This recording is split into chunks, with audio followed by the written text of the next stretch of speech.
像缅甸这样的国家本来就武装割据，各管一方。如果我们尊重对方的领导、管理、现实，我们的越境打击行动或许是能够获得对方的理解和支持的。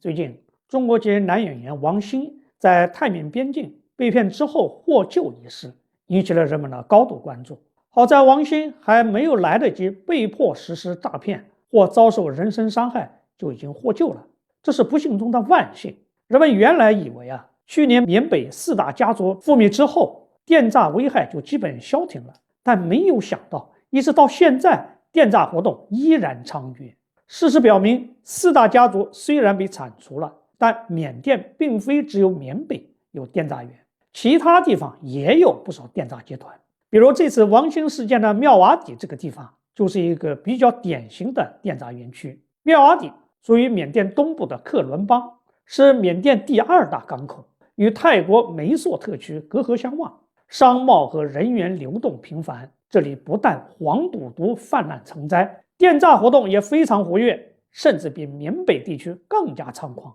其实咱们也不能说缅甸政府和地方政府对电诈活动一点也不管，他们也与中方进行一些配合。比如去年铲除4大家族的时候，他们就与中方进行了一些有效的配合。但是由于缅甸国内特殊的政府与地方以及民族之间的矛盾，再加上有一些地方政府和地方武装从中渔利，使得那些电诈活动在缅甸境内得心应手，游刃有余。由于电诈活动的主要对象是咱们中国人，我们能不能对境外的电诈集团展开更加猛烈的打击呢？恐怕这是一个可以值得探讨的问题。比如，是否可以越境武装打击？这个问题当然具有复杂性，毕竟是2个国家之间的事情。过去我们除了自卫反击战，基本上没有发动过越境打击犯罪集团的行动。但这个问题我们是可以与相关国家进行探讨的。我们可以开诚布公地向相关国家说明，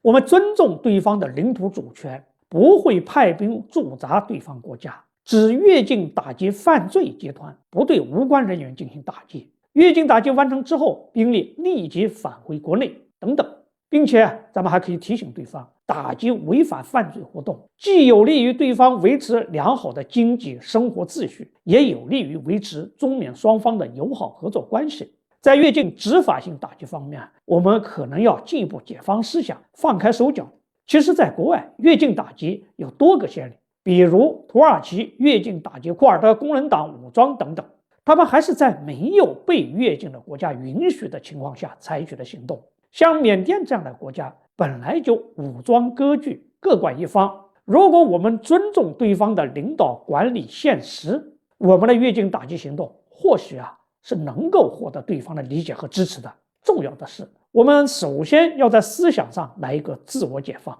好，这个话题就聊到这儿，欢迎大家继续关注王云飞评论，下一期再见。